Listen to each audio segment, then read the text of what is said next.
But Srinivas గారు retired army major కదా మీరు.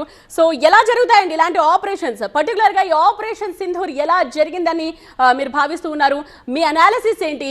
ముఖ్యంగా ఈ operation Sindoor title it self saying what is our intention అన్నది. సో ఎలా అనిపిస్తుంది టైటిల్ విన్న తర్వాత? ఆపరేషన్ సింధూర్ అన్నది చాలా యాప్ట్ గా పెట్టారండి. కారణం ఏంటి అంటే అక్కడ ఎవరినైతే చంపేశారో వాళ్ళ యొక్క కుటుంబ సభ్యులు భర్తలను కోల్పోయి వాళ్ళ యొక్క సింధూరాన్ని జరుపుకోవాల్సినటువంటి పరిస్థితి వచ్చిందండి. అంటే మన దేశ సింధూరాన్ని వాళ్ళు టచ్ చేశారు.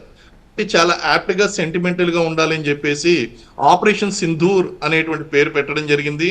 రెండోది ఏంటి అంటే ఇలాంటి ఆపరేషన్స్ ఎప్పుడు కూడా మనకి చాలా ఇంటెలిజెన్స్ ప్రెసిషన్ టార్గెట్ అనేటువంటిది అటాక్ అనేటువంటి జరగాలండి. విత్ క్లియర్ కట్ ఇంటెలిజెన్స్ యొక్క సమాచారంతోనే చేయగలుగుతాం.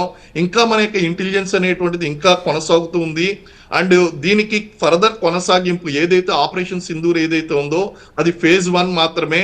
ఇది యాక్షన్ రియాక్షన్ అనేటువంటి విధంగా ఫర్దర్ గా కంటిన్యూ అయ్యేటువంటి అవకాశం ఉంది. అందులోనూ ముఖ్యంగా సర్ప్రైజ్ ఎలిమెంట్ అనేటువంటిది అటాక్ కి చాలా ఇంపార్టెంట్ అండి. ఇటువంటి ఆపరేషన్స్ కి చాలా ఇంపార్టెంట్. వాళ్ళు వస్తాము అని చెప్పి ఇన్ని రోజులు వాళ్ళు వెయిట్ చేస్తూ వాళ్ళ యొక్క ఓపిక నశించినప్పుడు, వాళ్ళు ఎక్స్పెక్ట్ చేయనప్పుడు మనం ఇటు సివిల్ మాక్ డ్రిల్స్ అనేటువంటి కండక్ట్ చేస్తూ రాజస్థాన్ ప్రాంతంలోను పంజాబ్ ప్రాంతంలోను మనం ఆ యొక్క ఎయిర్ ఫోర్స్ ఎక్సర్సైజ్ అనేటువంటి కండక్ట్ చేస్తూ గాలిలోకి విమానాలు లేచి ఒక్కసారిగా అవి అటాక్ చేయడం మళ్ళీ తిరిగి రావడం సేఫ్ గా అనేటువంటిది చాలా precision training, precision target fixing అనేటువంటి జరిగింది. And it shows the capability of Indian air force అండి. మన ఇండియన్ ఎయిర్ ఫోర్స్ ఫైటర్స్ యొక్క క్యాపబిలిటీస్ తెలియజేస్తుంది.